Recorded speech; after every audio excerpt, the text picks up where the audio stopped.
Hello, bonjour, namaste, ni hao, and ohio everybody. What is going on? It is Gail here. Welcome back to the YouTube channel once again for another Danmachi video. And today we are here with Danmachi Infinite Combat, and you are not reading that title wrong.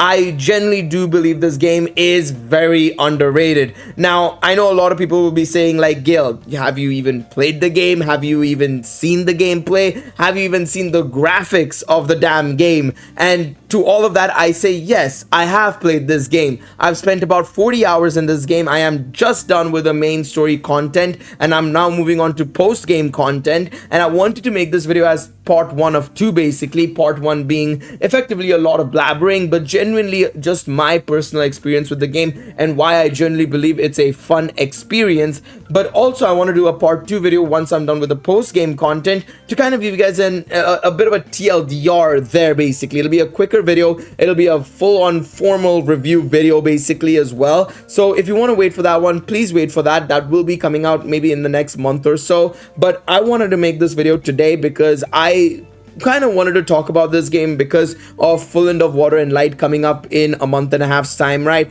And along with the fact that we're also, you know, talking about and discussing about, you know, the state of Danmachi Battle Chronicle, how Danmimo was and everything, right? And a lot of us tend to forget that Danmachi Infinite Combat even existed.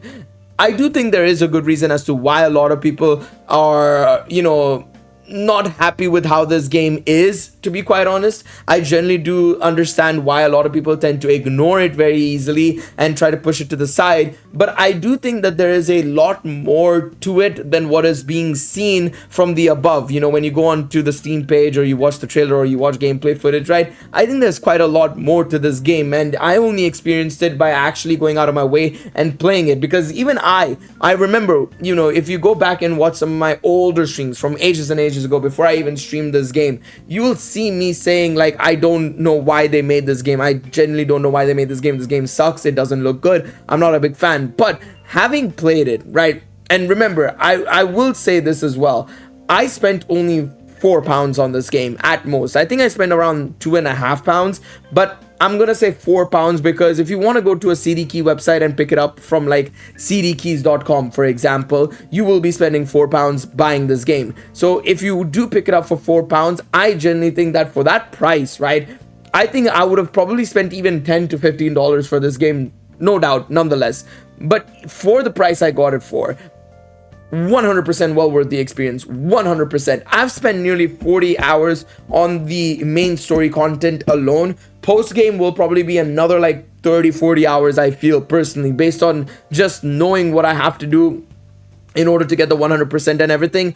I think it'll take me another around, I would say like 40 hours. Now, it's of course not going to be like a Persona experience where it's 100+ hours or anything of that sort, but considering I spent £4 on it or less, and I'm getting 80 hours worth of content, and I'm enjoying that 80 hours worth of content, I think it's absolutely worth it. Apologies for that noise. I generally think it's worth it. Now, before we get into this video as well, I would like to say that please keep an open mind when you're watching this video, and of course leave your own thoughts in the comment section down below. I really appreciated it. Of course, if you've played this game, if you're planning on picking up this game, if you don't plan on picking up this game, whatever it may be, let me know your thoughts on this game down below in the comment section below. I'm curious to see what you guys have to say down below. Now, before we get into my personal thoughts and everything, I just want to do a quick TLDR of the game generally, of everything this game has to offer basically when it comes to, of course, content, right? So first and foremost, you play as either Bell or Eyes. Obviously, when you're in the post game, you can choose between the two. We'll stick with Eyes for now and we'll go from there. The next thing you want to take a look at is the guild. That is going to be the place you're going to be going to probably the most, in all honesty, because you're going to be going and tackling on a bunch of quests. Now, in the main story, you're basically progressing through the story of the main series, season 1 specifically, and also at the same time a part of Sword Oratoria. This game came out when Sword Oratoria was just started to, was just starting to air basically globally and internationally as well. This game came out like, I would say, I think it was something like early 2018, around the same time as when Danmimo launched globally as well. So this game came around that time effectively, right? so you had some Sword Oratorio content, you had season 1 content of the series as well, and what you had to do was you had to progress through the main story and you had to grind a lot. Now I want to just go into the 50th floor because it'll be the perfect example. Actually, before we go in, I want to do one thing really quickly as well. I want to just check this. I want to check change equipment. I want to see where is no, it's not here. Familiar? Will it be in the familiar? I wonder if it'll be in the familiar side. No, it's not. I don't know where it is where I can select my my assist, because obviously just like how Full End of Water and Light in a few months time is going to come out, you're gonna be able to also do the same thing where you can choose your assists. You play as either Bell or Eyes, and you can choose assists from, like, you know, Riveria, Bet, Lafia, so on and so forth as well, right? I would have to take a look. I'll switch to Bell later on and we'll see again. But you basically can explore the dungeon in its entirety with all the different floors available. And this is the graphics. Yes, I wanted you guys to kind of take a little bit of time to just realize how this game looks like, because yes, it's chibi models. You have the entire dungeon experience. Basically, it's effectively a map layout. Of course, the map changes if you keep coming back again and again, and I'll show you guys that again as well down the line.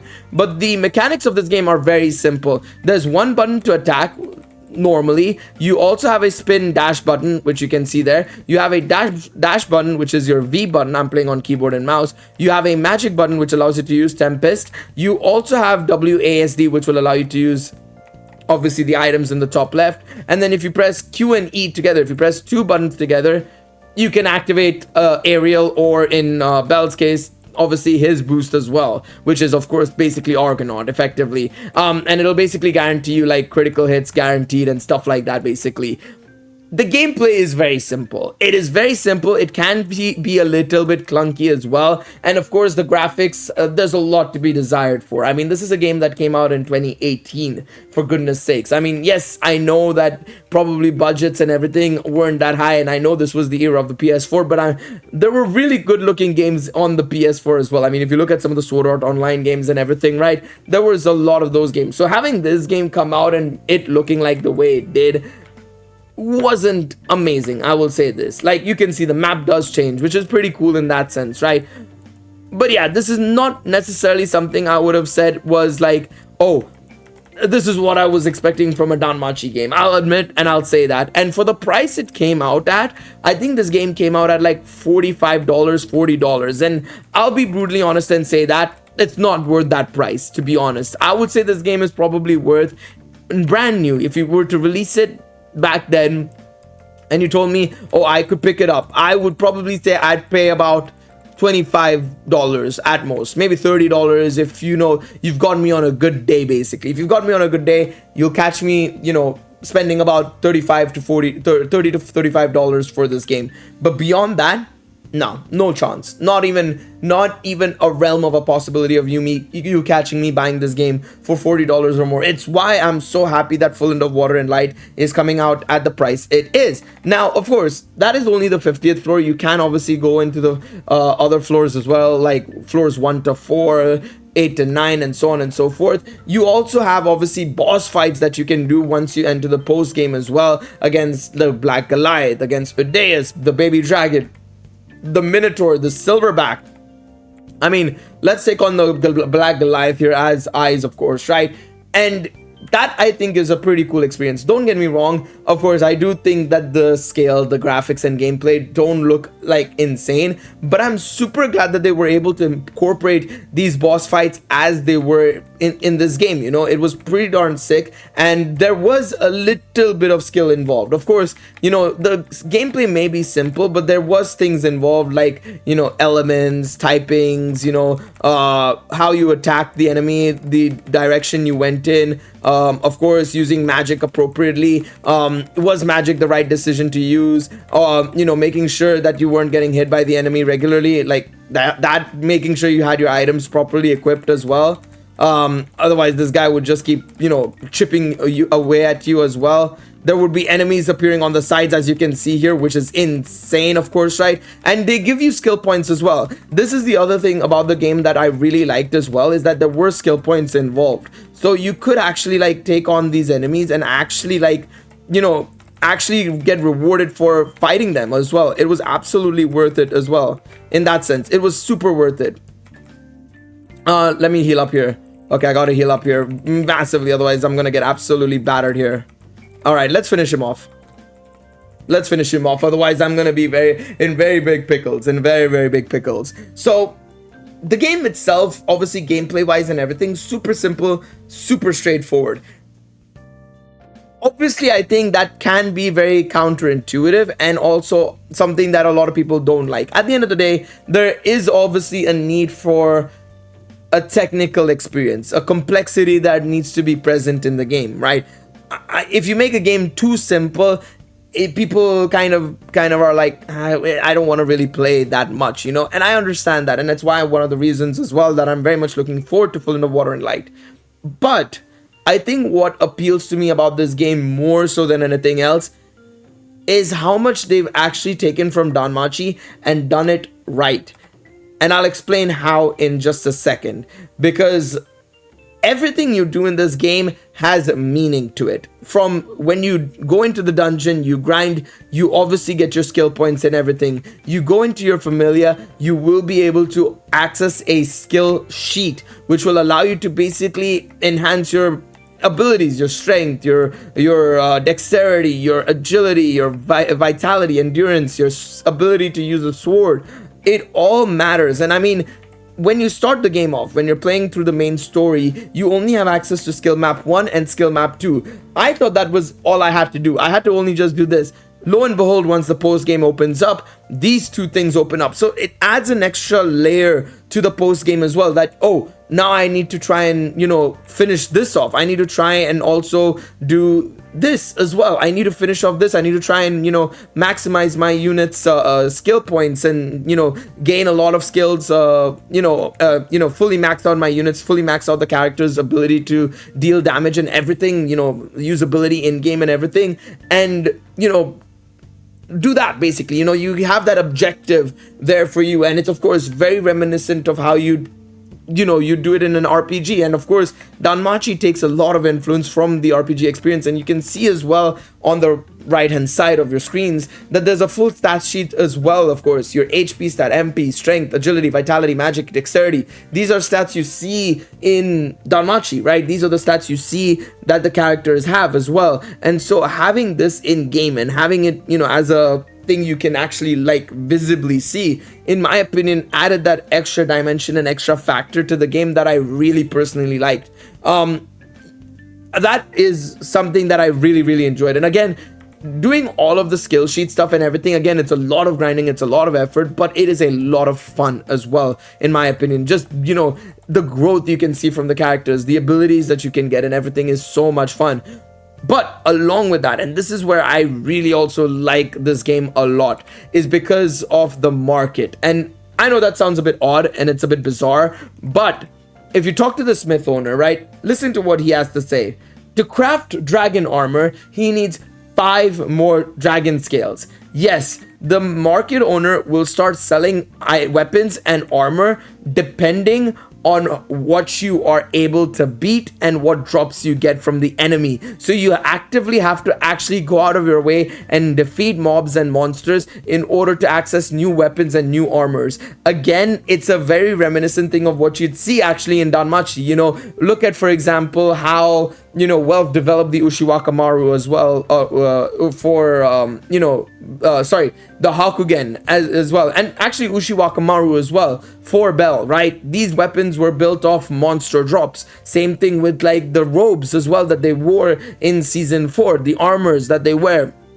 These are all from materials from enemies, the mobs, right? And again, that's where I really like it, and I'm really hoping that, you know, maybe in Full of Water and Light, if there is equips, which I hope there is, they implement this, because it would be amazing to have. In all honesty, it really would be amazing to have. And that is something I'm trying to do, is I'm trying to equip and own every single weapon, and not to mention every weapon has a different like range as well, like having the the larger weapons, the two-handed sword for example, you attack slower. If you have the long sword, it's not as bad and you get a little bit more range as well. You're faster but you get more range, but the daggers are short range, so you attack a lot less. This is the problem I had when I was using Bell for example. It's crazy. It is honestly crazy the amount of stuff that you can do in this game that's not linked to just go into dungeon, run around a little bit and then come out kind of thing and go ahead. There's a lot more to do as well in that sense. You can enhance your weapons, you can give your weapons elemental attributes so that you can do better in, for example, we go back to the guild, right? We can go and check out the top 3 quests that I didn't talk about. The dungeons, the Grief Dungeon, Despair Dungeon, and Anger Dungeon. So the Grief Dungeon is basically a dungeon of earth. So you'll find earth attribute enemies. So you have to use a weapon that's infused with the right attribute in order to take on the Grief Dungeon. Same thing with obviously resistances and everything as well when it comes to the equips. Again, surprisingly, on the surface level, they may not seem to be as much depth, but there is a decent amount of depth in this game, and it is genuinely a lot of fun. Honestly, I really do believe that this game is a lot of fun, in all honesty. The other aspect of this game that is also there, and you can access it in the post game, is of course the dating ability, of course, with or the go out ability. It's basically a date simulator, this one, right? And you basically get points, and the points you get are from, of course, doing the dungeons I just showed you, basically. So you have to do that in order to go out and hang out with characters like Belle, Finn, Riveria, Tione, and so on and so forth. So it's pretty cool in that sense as well. And of course, both characters have their own dating aspects as well. So Belle can go out on a date with Ryu as well, Seer, Wealth, so on and so forth as well, which is pretty darn sick in all honesty as well. And it's really amazing to say the least. Now, I want to talk about why I believe that this game is genuinely a lot of fun, to be quite honest. I personally think, I feel like a part of me has been jaded quite a bit by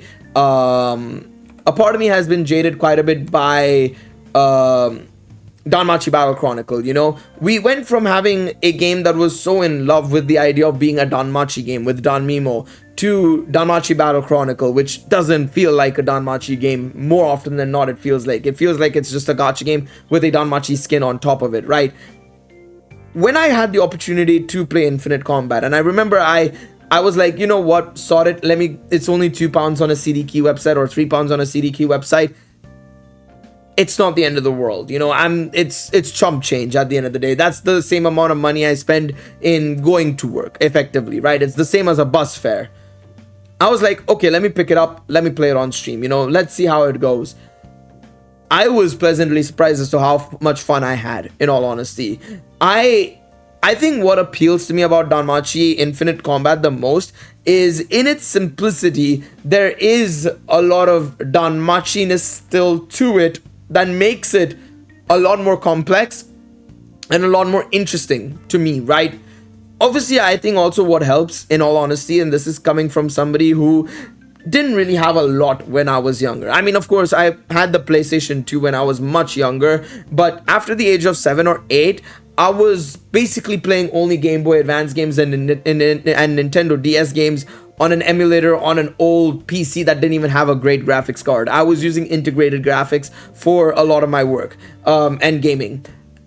And then when I shifted over to my next, PC, laptop, whatever you want to call it, I was running on a GTX 980M, which was way too old at that point. We were starting to enter the RTX era at that stage. And I remember, the difference between what I owned and what people were having at the time was insurmountable. It was crazy. I was running on like 20 frames, 30 frames when Genshin had just come out, and I was still on that laptop that had the 980M. And remember, 980M means it's the laptop iteration, and this was during the period where there was a stark difference between the 980M version versus the 980 regular desktop version. It was a 50% power difference or something ridiculous like that. Even more probably, I think it was.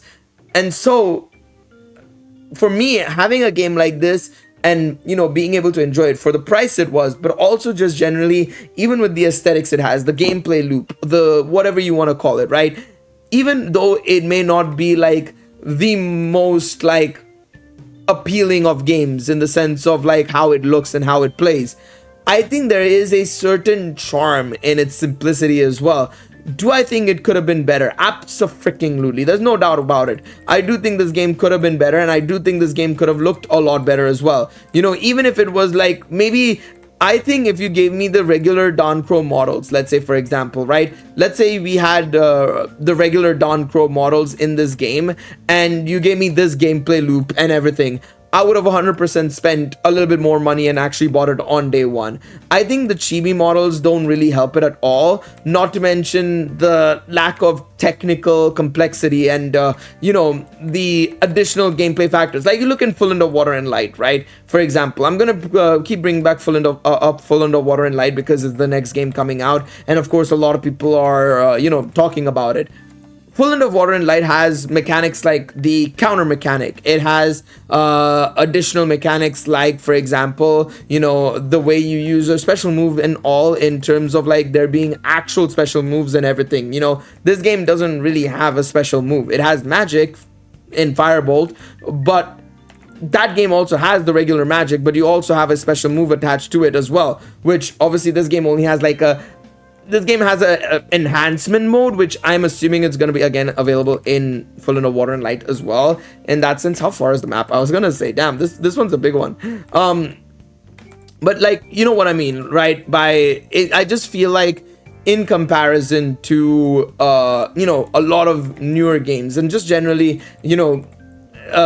most anime games, this game lacked that technical aspect that I feel could have maybe intrigued a lot more people as well. Because the thing is, at the end of the day, the chibi models, I feel like, yes, I do think they are a big influence on why people probably don't play this game. But there are so many games out there that have chibi models and still do very well. I just think that the whole concept of the way the gameplay was, plus how the graphics are, the combination of the two, made it very much so less appealing for people. But having played the game now, for 40 plus hours nearly, and having also experienced, from start to finish the main story aspect, right? I enjoyed it a lot. I personally enjoyed it a lot, and I generally think that this game is very underrated. I do think that for the price it is, if you were to cop it for 10 bucks, 15 bucks even, maybe even 20 bucks, you really won't be disappointed in my opinion. Now, of course, I have a very differing opinion to a lot of people and a very different perspective on games, obviously, compared to a lot of you guys. Maybe none of this appealed to you. Maybe the whole aspect of grinding, trying to max out your character, trying to, get all the weapons and, also be able to see all the weapons that you have, like, the weapons such as, Gladius or Rapier and whatnot, or whatever it may be, right? Maybe these don't appeal to you as, something else would. But, in my opinion, I generally think that this game is, for the $3-4 I spent and the 40 hours I've gotten from it, an absolutely amazing game, and I am very happy that I had the opportunity to play it. Now, of course, there's still the post game for me to go through and experience, and you best believe we will be there live to play it. I will 100% be doing that the entirety of this month. I will try and be playing this game more often as well on stream, to try and do the post game, to try and get all the dates available, of course, right? Because I've got 198 date points, and you best believe we're going to be trying to get all of them sorted out for sure. But yeah, thank you guys so much for watching this video. I really do appreciate it, of course, right? Let me know your thoughts in the comment section down below. What do you guys think? Do you guys still think the same, that this game is not really worth the money no matter what the price is? Let me know your thoughts in the comment section down below. I'm curious to see what you guys have to say down below. I really appreciate it, if you guys watch the entirety of this video and kind of relate to what I'm trying to say here. But I also understand, like, it's not to everybody's taste. Absolutely not. It is definitely not to everybody's taste, and this sort of a game can be quite tricky to like. Absolutely, there's no two ways about it. I do think that this game is one of those that can be quite tricky to like, but I believe, if you can give it a shot, it's worth it in my opinion. I do believe it is worth it to try it out and see how it is. But yeah, thank you guys so much for watching this video. Leave a like, subscribe to the channel, all that sort of good stuff, and I'll catch you guys in the next one. Until then, take it easy, everybody. Bye bye.